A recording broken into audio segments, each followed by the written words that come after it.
یسر رضا گیلانی کو جیسے ابھی میں آپ کو ایک ویڈیو دکھاتا ہوں، اس کے سردار لطیف کھوسار پیپلز پارٹی کے بہت بڑے رہنما بھی ہیں، وہ کیا کہتے ہیں پہلے یہ بھی سنیں آپ۔ یہ نون لیگ ہے جس نے بھٹو کی پھانسی پر مٹھائیاں بانٹی تھیں، یہ وہی نون لیگ ہے جنہوں نے بے نظیر رانی شہید بے نظیر بھٹو کی آسمان سے جہاز کے ذریعے گندی تصویریں پھینکی تھیں، یہ وہی نون لیگ ہے جو کہتی تھی کہ اس جو پریزیڈنٹ ایوان صدر میں زرداری صاحب جو بیٹھے ہوئے ہیں ان کے گردن میں پھندا ڈال کر ان کو چوکوں پر لٹکائیں گے، یہ وہی نون لیگ ہے جو کہتی تھی کہ خنجر میں پیٹ پھاڑ کر آندروں سے نکالیں گے زرداری صاحب کے ڈالر، یہ وہی نون لیگ ہے۔ جب یوسف رضا گیلانی کو سپریم کورٹ نے کیا تو یہ کالا کوٹ پہن کے نواز شریف چلا گیا تھا اور کہتا ہے کہ نیچے اترو یوسف رضا، نیچے اترو، ہم بنانا۔ اب دوستو آپ سردار لطیف کھوسار کی بات سنیے کہ نواز شریف خود کالا کوٹ پہن کے گیا تھا، نواز شریف خواجہ آصف مل کے گئے تھے یسر رضا گیلانی کو نااہل کرانے کے لیے۔ اس وقت افتخار چودھری تھا، چیف جسٹس پاکستان تھا سپریم کورٹ کے، تو اس وقت صرف یسر رضا گیلانی نے سوئس حکام کو حکومت کو خط لکھنے سے انکار کر دیا، کیونکہ آصف زرداری اس وقت ملک کے پریزیڈنٹ تھے، صدر مملکت تھے اور اس کو امیونٹی حاصل تھی۔ اس کے باوجود بھی جس طرح عدلیہ پہ ان لوگوں نے پریشر ڈالا، وہ کسی سے کوئی ڈھکی چھپی بات تو نہیں ہے۔ اب باتیں تو ان کے یا تو یہ بھول جاتے ہیں، نواز شریف نے 97 میں جس طرح سپریم کورٹ پہ حملہ کیا تھا، وزیر اعظم تھا، اور رفیق تارڑ نے جس طرح بریف کیس بھر بھر کے جا کے جو ججز کی ہمدردیاں تبدیل کرائی تھی، اپنے چیف جسٹس کے خلاف ہو گئے تھے، سعید زماں صدیقی اور دیگر ججز، آج وہی اس کے تارڑ جو ہے، ایک اعظم نذیر تارڑ بھی بیٹھا ہے، ایک عطا اللہ تارڑ بھی جو ہے وہاں پہ بڑھ چڑھ کے جوڈیشری کے بارے میں باتیں کرتے ہیں۔ تو کیا نواز شریف آج یہ ڈیمانڈ کرے گا، نواز لیگ والے ڈیمانڈ کریں گے کہ بھائی اس وقت جو 97 میں رفیق تارڑ نے جو کردار ادا کیا تھا، کیا ان کی قبروں کا ٹرائل نہیں ہونا چاہیے؟ کرنا چاہیے۔ اگر آپ اتنے سنسیئر ہیں اس قوم کے ساتھ کہ ابھی جو آپ جوڈیشری کے بارے میں جو آپ کا ایک ذہن بنا کے بیٹھے ہیں کہ یہ جج ہمارے پسند ہے، یہ جج ہمارے پسند نہیں ہے، ہماری فیور میں جو ہے جو ایک بینچ بننا چاہیے، نہیں فلاں یہ ہونا چاہیے، انتخابات آئین کے مطابق جو 90 دن میں ہونے چاہیے وہ ہم نہیں مانتے ہیں، جوڈیشری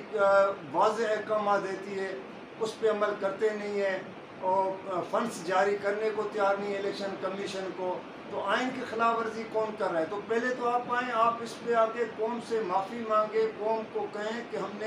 ہم توبہ طائب ہو گئے ہیں۔ اب میں آپ کو ایک اور مختصر ویڈیو دکھاتا ہوں کہ آصف زرداری، نواز شریف، شہباز شریف، بلاول بھٹو ایک دوسرے کے خلاف کیا باتیں کرتے ہیں، یہ بھی سنیں آپ۔ اب اگر ہم نے میاں کو چھوڑ دیا تو شاید اللہ بھی ہمیں معاف نہ کرے، اس لیے کہ یہ قومی چور ہے، یہ ہاریوں کا چور ہے، اور ہم ایسے درندے کو برداشت نہیں کر سکتے۔ زرداری صاحب، یہ 6 کروڑ ڈالر آپ کہاں سے لے کے آئے ہیں؟ ہم اس وقت تک چین سے نہیں بیٹھیں گے جب تک کہ یہ 6 کروڑ ڈالر پاکستان واپس نہیں آتے۔ میاں شہباز شریف صاحب جو ہے وہ پنجاب کا قاتل اعلیٰ ہے، اس نے ماڈل ٹاؤن کا کیس میں جواب دینا ہے، اس نے ملتان میٹرو کرپشن کیس میں جواب دینا ہے، اس نے آشیانہ سکیم کرپشن کیس کا جواب دینا ہے۔ یہ کرپشن کا ہم حساب کریں گے، اور بیٹا اپنا تو حساب پہلے کر لو۔ تم کس قسم کی بات کرتے ہو؟ اگر ایک کرپشن کا بیٹا سامنے کیس آ گیا تو آپ تو پھر والد صاحب کے ساتھ وہیں لندن امریکہ میں رہیں گے۔ بالکل۔ اب دوستو آپ نے یہ بھی بات ان کی سنی ہے، تینوں کی، چاروں کی، کہ ماضی میں کیا تھے، کیا اس ایک دوسرے کے خلاف کرتے رہے ہیں، اور اب کیونکہ وہ صرف اسی بات پہ وہ ایک یکجا ہو گئے ہیں، کیونکہ ان کو ایک اتحاد بنایا ہوا ہے، اکٹھے اقتدار میں بیٹھے ہیں، جیسے وہ نیب کیسز تھے، فلاں تھے، وہ جو ختم کرائے گئے تھے، اپنے اوپر ان کے اوپر جو کیسز تھے، لیکن وہ بھی عدلیہ جا کے فیصلہ کرے۔ ہم نہیں کہتے ہیں کہ یہ صحیح ہے یا غلط ہے، لیکن مسئلہ یہ ہے کہ آپ نے جس طرح اپنے وہ جو ہے نا ایک وہ تلواروں کا وہ کہتے ہیں نا جیسے وہ تیروں کا رخ ہوتا ہے کہ کسی کے اوپر سیدھا کر دیں، تو ان لوگوں نے اپنے بیان بازی اپنے جس طرح عدلیہ کے اوپر کبھی پارلیمنٹ کی اسپیشل کمیٹی بنائی جاتی ہے کہ فلاں ججز کو بلانا چاہیے، فلاں جگہ یہ کرنا چاہیے، مطلب آپ اپنے قد انسان اپنے آپ کو پہلے اپنے گریبان میں جھانکے، جب آپ اتنے اقدامات اٹھانے جا رہے ہیں اور آپ یہ چیزیں کر رہے ہیں تو پہلے آپ سوچیں کہ آپ کا ماضی کیا رہا ہے۔ اب پیپلز پارٹی کی حکومت میں ناظرین آپ کو یاد ہوگا کہ آصف زرداری نے افتخار چودھری کو بحال کرنے کے موڈ میں نہیں تھا، کیونکہ اس کو جنرل مشرف اپنی حکومت میں 3 نومبر کو معطل کر کے گئے تھے، بلکہ اس کی چھٹی ہو گئی تھی۔ تو نواز شریف نے لاہور سے جس طرح جلوس نکالا تھا،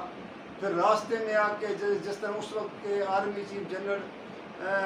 کیانی جو ہے اس وقت آرمی چیف تھے، اس نے مداخلت کی تھی، خود نواز شریف کا اس کے ساتھ رابطہ ہوا تھا، تو پھر افتخار چودھری بحال ہوا تھا۔ تو آپ ایک طرف اسٹیبلشمنٹ کو بھی استعمال کرتے ہیں اپنے مفادات کے لیے۔ افتخار چودھری کیونکہ آپ کو اچھا لگ رہا تھا، افتخار چودھری ریلیف دے رہا تھا اس وقت، تو وہ ٹھیک تھا۔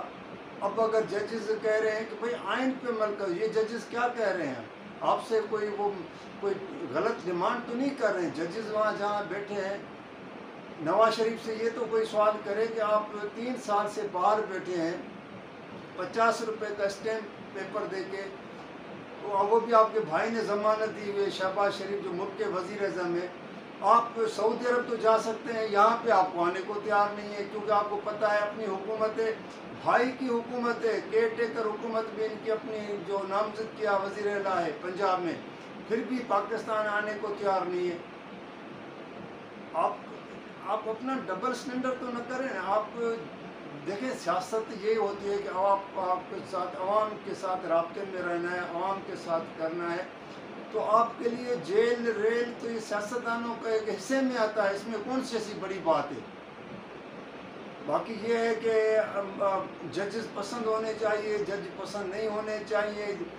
بینچز ہماری مرضی کے بننے چاہیے، مرضی کے نہیں بننے چاہیے، اور اگر کوئی خلاف ہو، مرضی کے خلاف ہو تو ہم مانیں گے نہیں۔ یہ کہاں کا انصاف ہے؟ کون اس کو قانون کا انصاف کہے گا؟ تو دوستو یہ چیزیں تھی کہ میں نے سوچا کہ آج آپ لوگوں کے ساتھ یہ چیزیں میں شیئر کروں کہ کس طرح جو ہے نا صرف ان کو ذاتی مفادات۔ یہاں پہ میں آپ کو ایک اور بات بتاؤں کہ ایم اے میں تھی 2002 میں، مشرف جب اس نے انتخابات کرائے تھے، ظفر اللہ جمالی وزیر اعظم بنے تھے، تو اس وقت ایم ایم اے کی قیادت جو ہے مولانا فضل الرحمان کر رہے تھے۔ ایک طرف بلوچستان میں ان کا حکومت کا حصہ تھے، خیبر پختونخوا میں ایم ایم اے کے جو اکرم درانی جو اپنا یہ جو کیا کہتے ہیں اس کو فضل الرحمان پارٹی کا چیف منسٹر تھے، اور جب مرکز میں وفاق میں مشرف کے اقدامات کو تحفظ دیا گیا، آئینی تحفظ دیا گیا، تو ایم ایم اے میں کی جو قیادت فضل الرحمان قاضی حسین احمد مرحوم نے اس میں ان کا حصہ 2/3 میں حصہ دیا اور آئین میں ترمیم کی گئی تھی۔ آج فضل الرحمان اس پہ پچھتاوا کرے، معافی مانگے، نواز لیگ والے آئیں نا، خواجہ آصف اس کو کہیں نا کہ جی آپ آئیں پہلے معافی مانگے۔ دوسروں کے لیے تو باتیں کرنا آسان ہے، سب کچھ کہنا کہ فلاں یہ کر رہا، جوڈیشری فلاں یہ کر رہی ہے، لیکن اپنے چیزیں جو ہے نا بھول جاتی۔ جیسے میں ہمیشہ آپ سے یہ ذکر کرتا ہوں کہ سیاستدانوں نے کل کی بات کی ہوئی ہے نا، تو آج وہ بھول جائیں گے، ان کو کل کی بات یاد نہیں ہوگی کہ ہم نے کل کیا کہا تھا۔ تو دوستو اگر یہ میری ویڈیو آپ لوگوں کو پسند آئے تو آپ اس کو لائک بھی کیجیے گا، شیئر بھی کیجیے گا، سبسکرائب بھی کیجیے گا، اور کمنٹس میں ہمیشہ میں ریکویسٹ کرتا ہوں کہ کمنٹس میں آپ یاد کریں، تاکہ جو کمنٹس آپ دیتے ہیں تو پھر میں اس کا آپ کو جواب بھی دیتا ہوں۔ تو اگلی نئی ویڈیو تک کے لیے اجازت دیجیے گا۔ اللہ حافظ۔